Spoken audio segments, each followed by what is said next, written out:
Welcome to your YouTube channel Amazing Ras.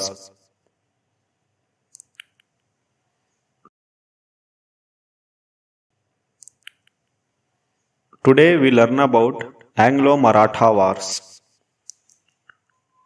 First Anglo-Maratha War 1775 to 1782. The Marathas installed Shah Alam II back on the throne of Mughal Empire in Delhi.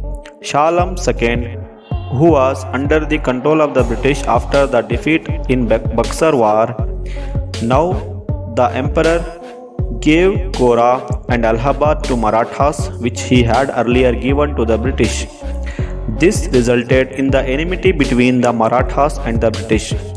During this period, the death of Marathas' strong man Madhav Rao Peshwa was a major setback to the Marathas. Though his brother Narayan Rao came to power, he was murdered by his uncle Raghobha, who is known as Raghunath Rao. This resulted in an infighting for the Peshwa post. The Maratha Federation brought Madhav Rao II, the minor son of Narayan Rao, to the post of Peshwa. Upset with this development, Raghobha approached the British for support. The British thought of exploiting this situation in their favor. A long war was waged from 1775 to 1782 between the Marathas and the British. Initially, though the Marathas gained upper hand, later they had to lose Ahmedabad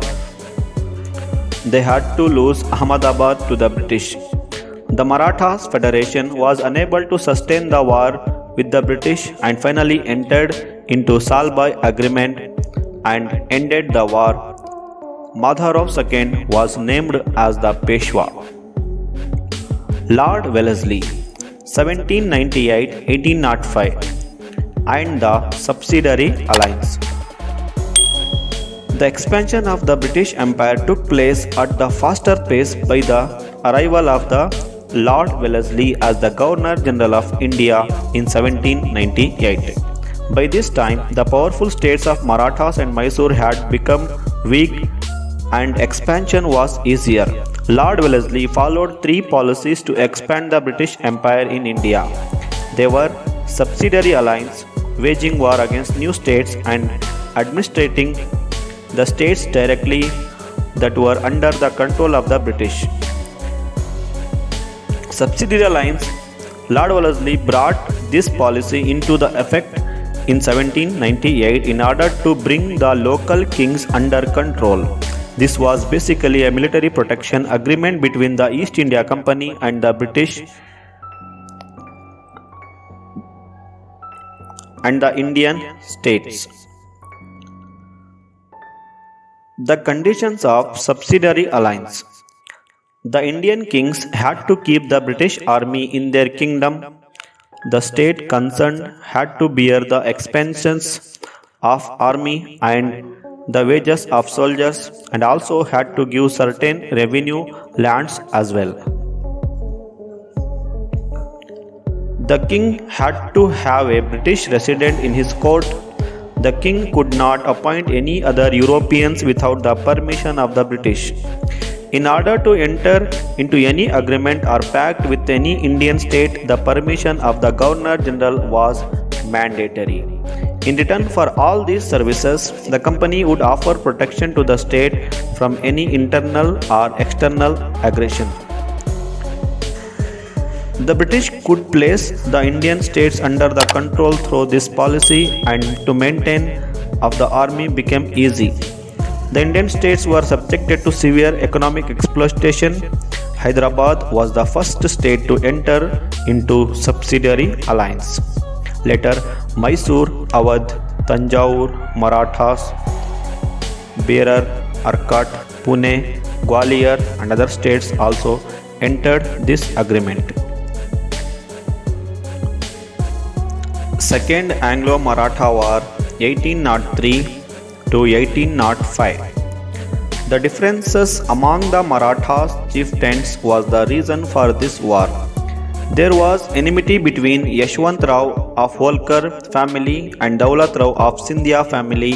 Both wanted to establish control over the Peshwa Balaji Rao II. In 1802, the army of Holkar defeated the armies of Scindia and the Peshwa. The Peshwa appealed to the British for help.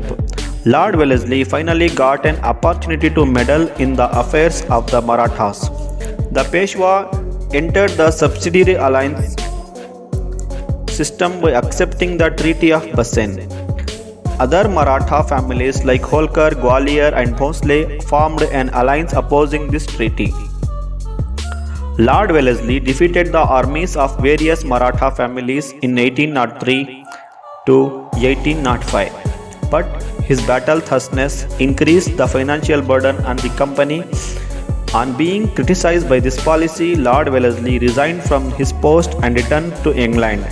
This resulted in temporary peace in the region. Third Anglo-Maratha War, 1817-1818. The Maratha families tried their best to protect their independence and honor. Even the Peshwa attempted to free himself from the clutches of the British. In 1817, the Peshwa attacked the British residency in Pune and burnt it down. Appa Sahib of Nagpur and Malhar of Holkar rebelled against the British and were suppressed ruthlessly by the British. Finally, in 1818, Peshwa Bajirao II fought against the British at Koregaon, and Asti later surrendered to the British. The British abolished the Peshwa post and granted a pension to Bajirao II.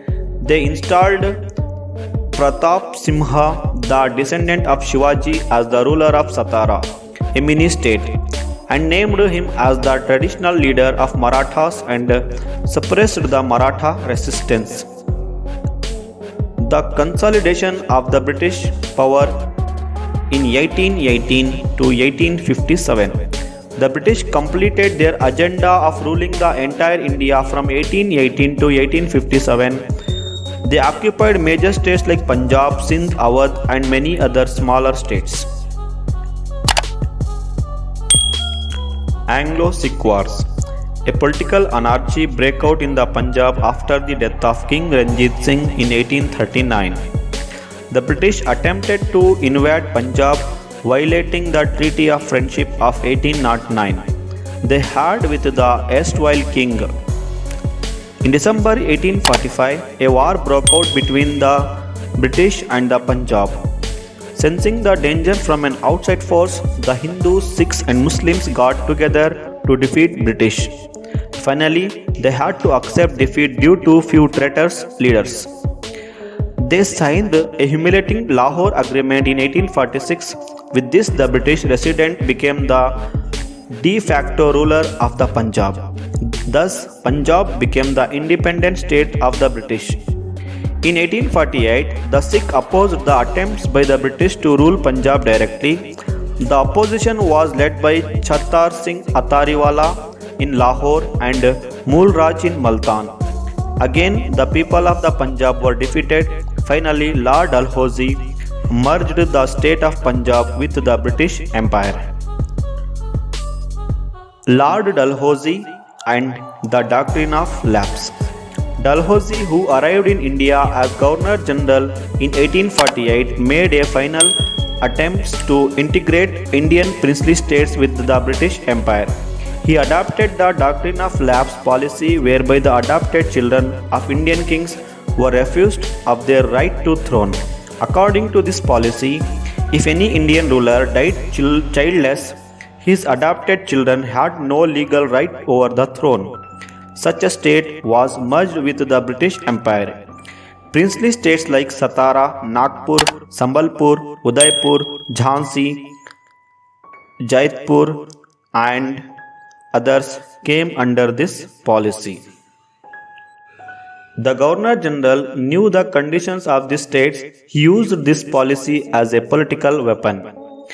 With the severe implementation of this policy, not only the princely families, even ordinary people who were sympathetic to these kings rebelled against the company. Their love for their king and the sense of loyalty fueled this rebellion further.